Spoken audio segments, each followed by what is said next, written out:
Čega biste se odrekli da zaštitite nešto što nikada nije bilo zaista vaše, i šta biste rizikovali da zadržite nekoga ko nikada nije trebalo da ostane? Ova priča pokazuje da čekanje, ma koliko dugo ili bolno bilo, zaista može da se isplati.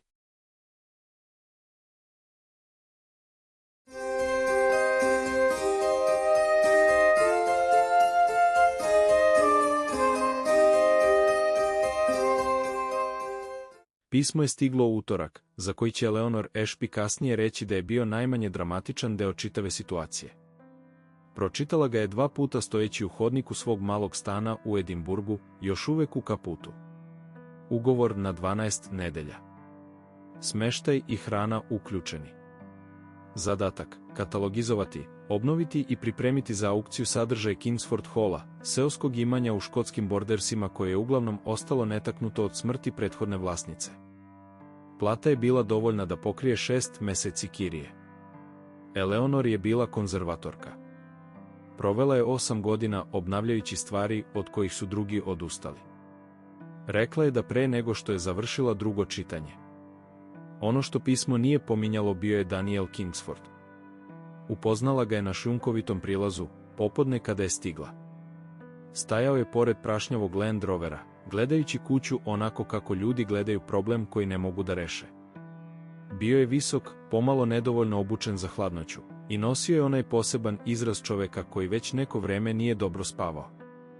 Predstavio se kao Daniel Kingsford, vlasnik. Rukovao se s njom efikasnošću nekoga ko vodi poslovni sastanak na pogrešnom mestu. Rekao joj je da je cilj jednostavan. Imanje mora biti očišćeno, procenjeno i prodato do kraja godine.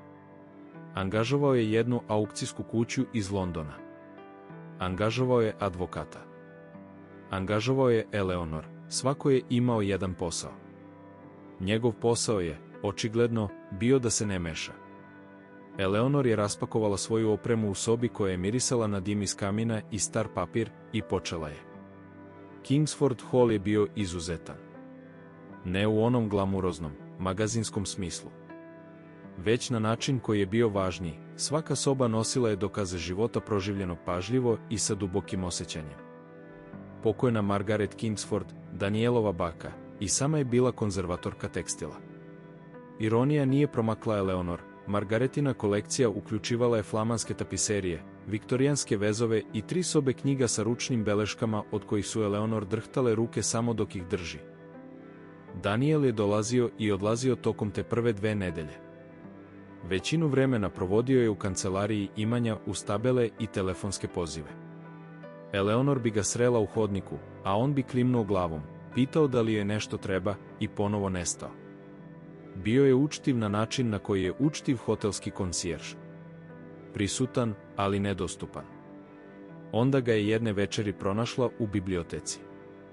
Sedeo je na podu sa kutijom fotografija u krilu, ne radeći ništa. Samo je sedeo. Pogledao je kad je ušla i na jedan nepažljiv trenutak vidjela je na njegovom licu nešto što je odmah prepoznala. Onu posebnu iscrpljenost nekoga ko se drži veoma zauzetim kako bi izbegao da osjeti nešto veliko. Sela je preko puta njega. Nije pitala šta nije u redu. Uzela je fotografiju sa vrha kutije i pogledala je. Dečak, možda 10-godišnjak, stoji u bašti sa starijom ženom. Oboje su se smejali nečemu van kadra. To ste vi, rekla je. Nije bilo pitanje. Rekao je da jeste. A onda je, jer je biblioteka u to doba očigledno imala poseban uticaj na ljude, počeo da priča. Ispričao joj je da je odrastao u Kingsfordu svakog leta sve do svoje 17. godine. Da je njegova baka bila najsposobnija osoba koju je ikada poznavao. Da mu je, kada je umrla pre 8 meseci, ostavila imanje i ništa više, bez uputstava, bez pisma, bez ikakvog nagoveštaja šta je želela da uradi s njim. Pretpostavio je da želi da se proda. Održavanje je bilo nemoguće za njega samog. Vodio je firmu za građevinski inženjering u Glasgowu. Imao je život koji nije imao nikakve veze sa ovim mestom.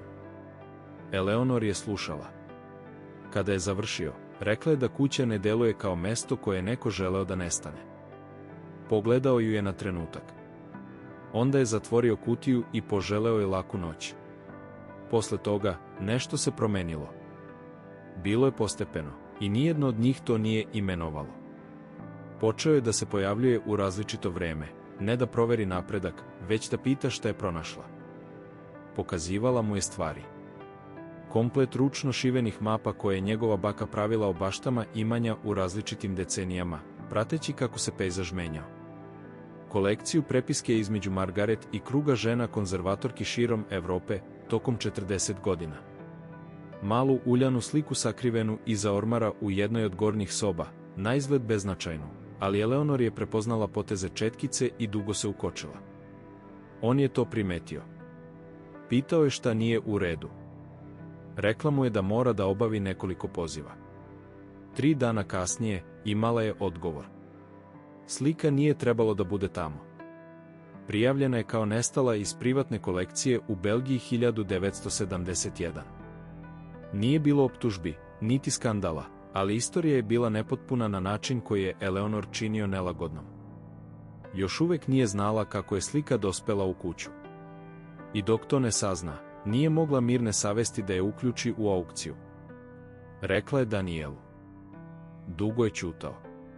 Onda je rekao da je njegova baka provela 2 godine u Belgiji krajem 60-ih, radeći kao konzervatorka za jednu privatnu porodicu. Polako je izgovorio ime porodice, kao da ga se prvi put priseća. Eleonor je otvorila beležnicu. Ime se poklapalo. Sledeću nedelju proveli su zajedno prolazeći kroz Margaretinu profesionalnu prepisku.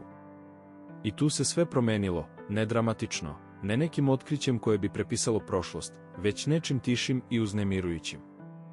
U fascikli iz 1969 pronašli su dokumentaciju da je Margaret bila ta koja je prijavila da je slika oštećena, odnela je na restauraciju i zatim, prema jednom dvosmislenom pismu, dobila obaveštenje od porodice da je uništena u požaru.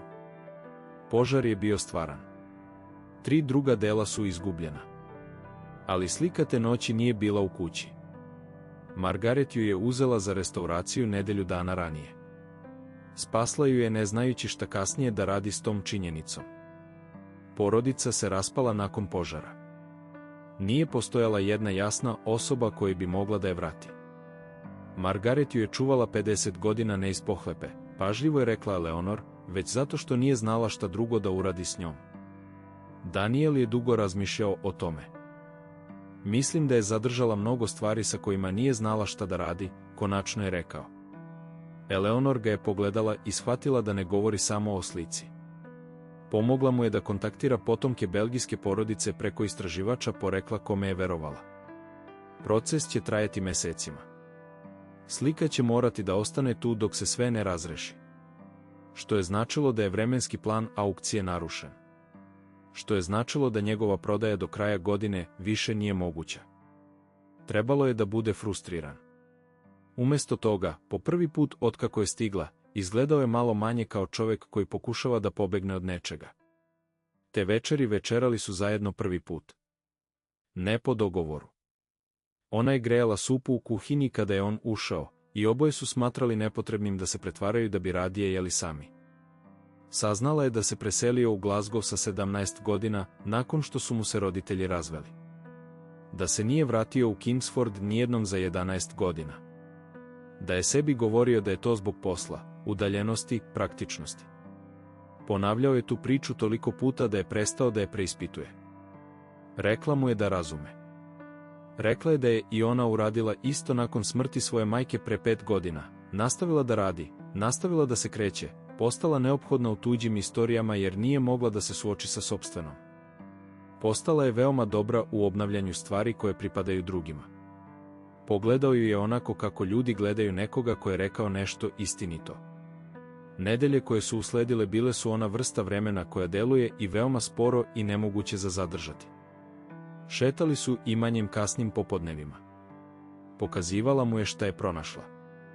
On joj je pričao stvari o kući koje nisu bile zabeležene nigde, sitnice, način na koji su stepenice škripale u određenom ritmu, način na koji se svetlost kretala preko gornjeg hodnika u januaru.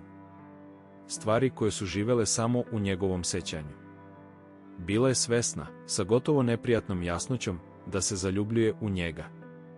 Takođe je bila svesna da njen ugovor ima datum završetka. I da je on više puta rekao da mora da se vrati svom stvarnom životu. Nije dozvolila sebi da poveruje da to može voditi nečemu. To nije bio strah rođen iz nedostatka samopouzdanja. Bio je to obrazac koji je poznavala kod sebe, način na koji je mogla biti potpuno prisutna na nekom mestu, potpuno neophodna, a zatim otići bez osvrta jer je to uvek bila tuđa priča. Veoma dugo je mešala profesionalizam sa samozaštitom. Početkom decembra rekao joj je da je prihvatio ponudu za imanje. Ne od aukcije. Od privatnog kupca. Konzervatorskog fonda koji je želeo da pretvori Kingsford u aktivni studijski centar za tekstilno nasleđe. Kolekcija bi ostala. Kuća bi ostala. Margaretin rad postao bi temelj nečeg trajnog. Eleanor je stajala potpuno mirno kada joj je to rekao. Rekao je da vremenski plan znači da će prodaja biti završena u februaru. Što znači da mu je potreban neko kvalifikovan da nadgleda tranziciju, katalogizaciju stalne kolekcije i uspostavljanje arhiva. Dugoročna uloga. Najmanje 18 meseci. Nije gledao onako kako neko gleda zaposlenog dok je to govorio. Pitala ga je zašto se predomislio u vezi sa prodajom. Ćutao je trenutak. Onda je rekao da je 11 godina govorio sebi da je distanca isto što i sloboda. Da je ostavljanje stvari iza sebe isto što i kretanje napred.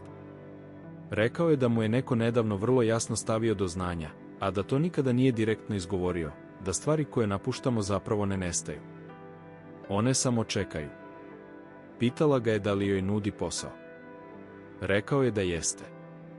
A onda je, jer je očigledno bio čovek koji je odlučio da prestane da bude oprezan, rekao da se takođe nada da bi mogla razmisliti o tome da ostane iz razloga koji nemaju nikakve veze sa kolekcijom. Odgovor koji mu je dala nije bio trenutan. Uzela je puna 3 dana, što je bilo potrebno. Ne zato što je bila nesigurna, već zato što je želela da bude sigurna da govori da iz pravih razloga. Ne zato što je potrebna. Ne zato što je mesto bilo izuzetno ili posao značajan. Već zato što je prvi put posle veoma dugo vremena želela da bude negde određeno, sa nekim određenim, i nije se plašila onoga što to znači. Rekla je da u 1:04 ujutru u kuhinji, uz kafu, dok je sneg padao napolju na onaj posebno tih način kako pada u Bordersima, kao da mu se uopšte ne žuri. Nasmejao se pravim smehom, pomalo nespretnim, i pomislila je da je to verovatno najvažnija stvar koju je videla u celoj kući. Slika je vraćena belgijskoj porodici sledećeg proleća, sa punom dokumentacijom i pismom Daniela u kom je iskreno i bez opravdanja objasnio njenu istoriju. Porodica je odgovorila. Bili su zahvalni. Pitali su da li bi mogli da je pozajme Kingsford studijskom centru za njegovu svečanu prvu izložbu. Eleanor i Daniel stajali su u glavnoj sali onog dana kada je postavljena na zid, gledajući je zajedno. Rekla je da izgleda kao da je oduvek bilo suđeno da bude viđena ovde. Uzeo ju je za ruku. Pustila ga je.